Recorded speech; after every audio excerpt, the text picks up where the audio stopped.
ओम शांति। आपका प्रश्न है, मुझे क्रोध बहुत आता है। युगल कुछ चीज़ों में यानी कि हेल्थ इश्यू के कारण कुछ न कुछ केयरलेस होकर बात करता है। ड्यूटी हाँ, और ड्यूटी पर भी चीफ बहुत पार्शियलिटी करते हैं। तो हमें सिर्फ अपने काम से मतलब रखने और उनके साथ भी जूनियर नहीं करते तो सब में पार्शलिटी करते हैं तो बहुत गुस्सा आता है। कितना भी बाबा को याद करे, शांत रहने की कोशिश करे, नहीं हो पाया था, क्या करे? उत्तर है, देखो, आपकी बीमारी का, बाबा ना याद आने का, ये सभी चीज़ों का जो भी आपके साथ हो रहा है उसका कारण एक ही है, आपका गुस्सा। गुस्सा आपकी हेल्थ को बिगाड़ रहा है। आपके biological clock, sleep cycle, DNA, neuron सब कुछ बिगाड़ रहा है। और आप खुद ही गुस्सा करके सभी के साथ अच्छी रीति नेगेटिव एनर्जी खींच रहे हो और पाप कर्म बाहर ला रहे हो। तो सिचुएशन अच्छी होगी या बिगड़ेगी? आप पुरुषार्थ कर ही नहीं रहे हो। अगर आप पुरुषार्थ करते तो ये हालत नहीं होती। आपके युगल पर भी गुस्सा, आपके चीफ पर भी गुस्सा, सबके पास। इसका मतलब पहले अपने आप को चेक करके सुधारना पड़ेगा।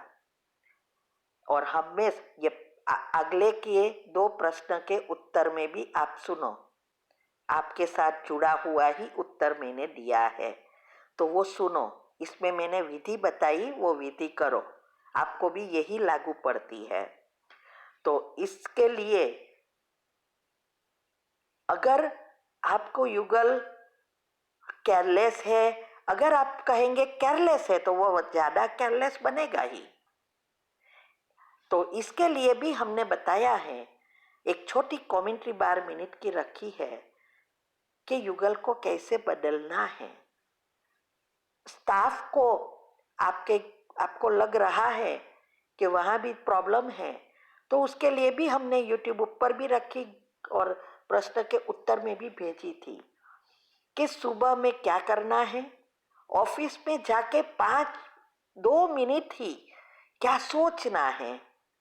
तो पहले आप अपने वो चीज़ों को चेक करो, अपने पुरुषार्थ को चेक करो और फिर उस विधि को अपनाओ।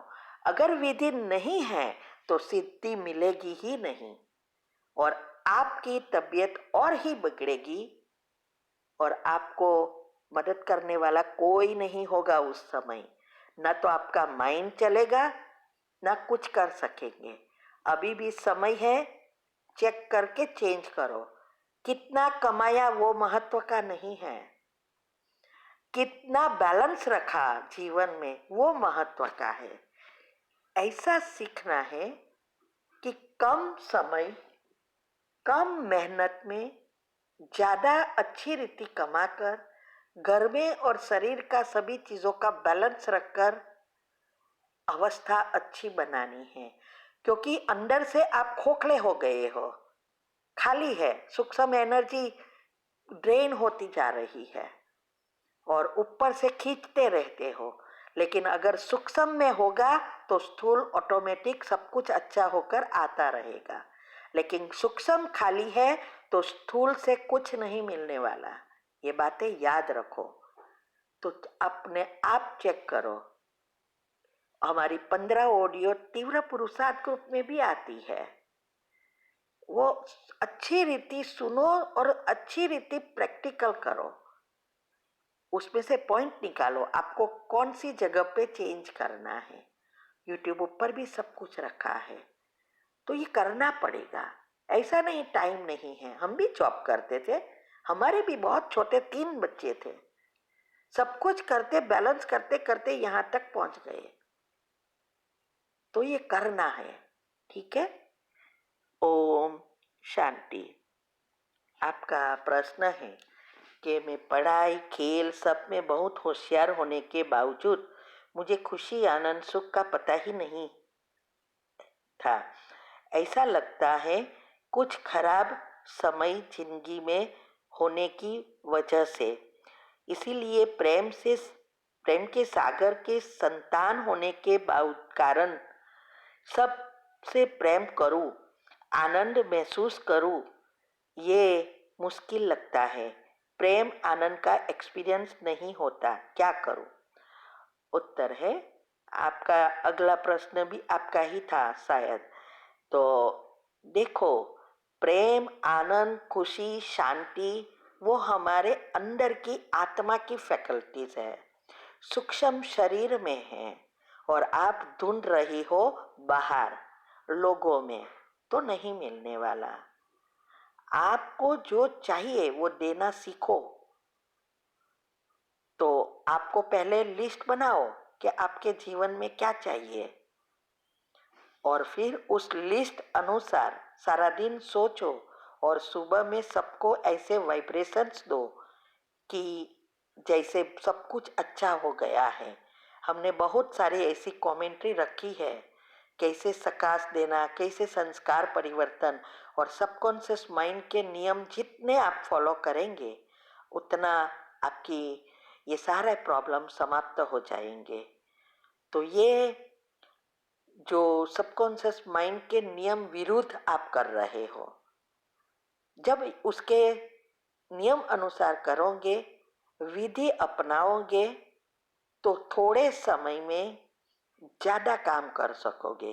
क्योंकि ये शरीर मशीन की तरह हो जाएगा, आत्मा हैंडल करेगी। अभी आपकी आत्मा हैंडल नहीं कर रही है, इसीलिए प्रॉब्लम आ रहा है। तो आप वो लिस्ट बनाकर, कई समय निकालकर अच्छी अच्छी बातों को पॉइंट लिखकर जीवन में एक रूल्स बनाकर फॉलो करो।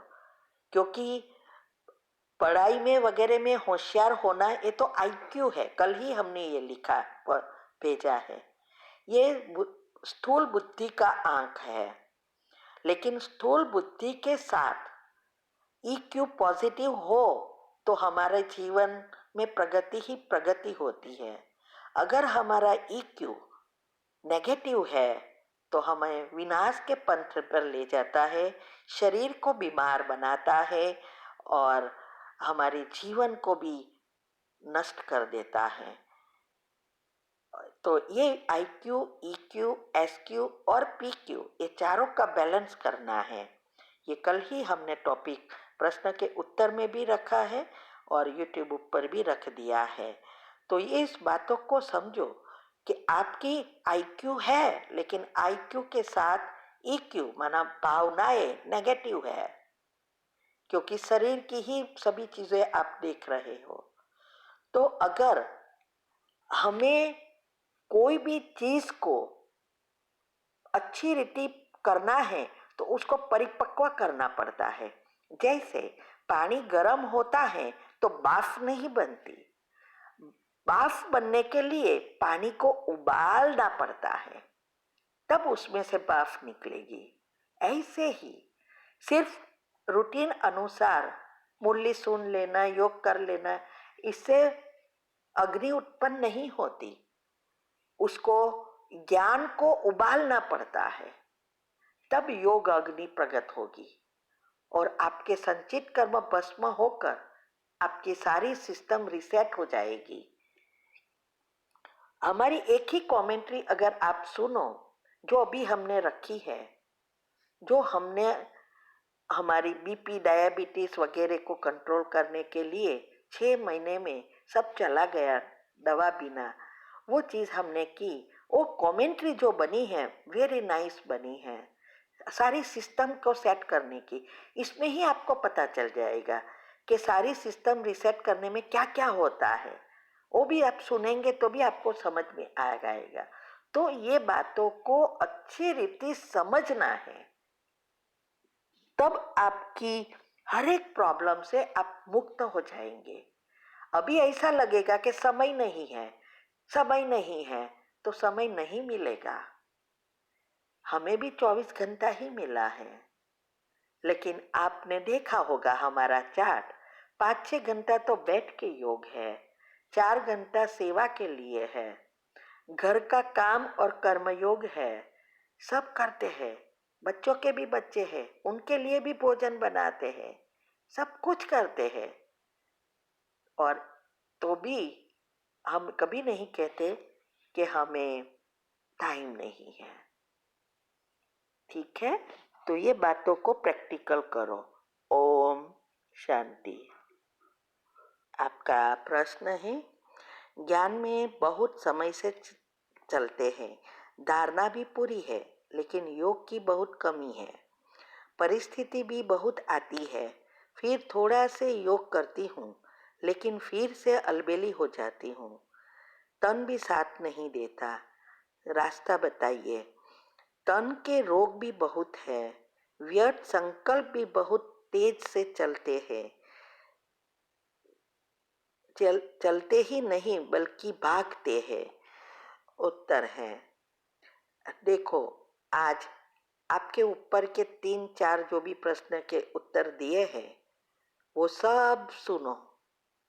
उसमें बताया है कि क्या करना है व्यर्थ से मुक्त होने के लिए, बीमारी से लिए, व्यर्थ संकल्प के लिए, सब उसमें जवाब में आ जाएगा।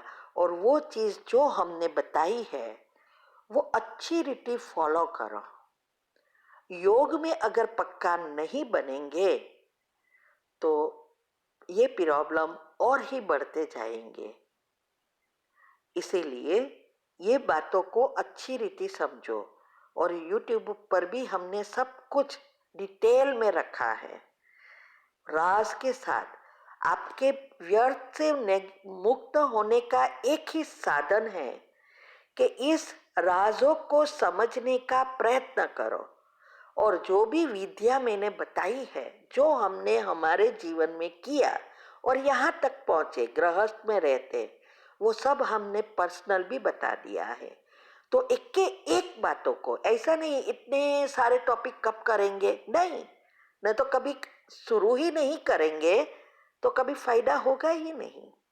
आपको करना पड़ेगा। जितना आप समझेंगे उतना आपका निश्चय बढ़ेगा, दृढ़ता आएगी और आपका रूटीन बनेगा।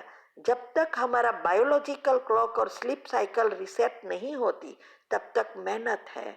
और दिनचर्या मनचर्या सेट करने से ही ये सब होता है। तो ये सब बातें हमने बताई है। आप उसको सभी प्रश्नों के उत्तर सुनकर उसमें से पॉइंट निकालो कि आपको क्या क्या इसमें से करना है। और चैनल का नाम है शिव शक्ति मेडिटेशन बीके कुसुम। फिर सब्सक्राइब करेंगे तो प्लेलिस्ट में जाएंगे, वहाँ आपको सब कुछ ग्रुप वाइज मिलेगा। जो भी ग्रुप लो उसको पूरा करना है, क्योंकि सब छोटे छोटे एक दूसरे से जुड़े हैं। साथ साथ पेन और पेपर भी लेना है, पॉइंट लिखना है और उसके ऊपर चिंतन करना है। ये है मन को, बुद्धि को घिसना, तब बुद्धि क्लीन एंड क्लियर दिव्य बनेगी। जब तक ये नहीं करेंगे तब तक ये प्रॉब्लम और ही बढ़ेंगे। और एक समय ऐसा आएगा, बीमारी भी इतनी बढ़ जाएगी कि शरीर भी साथ नहीं देगा, ना मन साथ देगा, और कहाँ के भी नहीं रहेंगे। और उसके कारण हम खुद ही है, जवाबदार हम खुद ही है। नेगेटिव सोच सोच कर हमारे पाप कर्म खींच खींच कर बाहर लाते हैं। फिर कहते हैं क्या करें, विधि अपनाओ, सिद्धि मिलेगी। ओम शांति।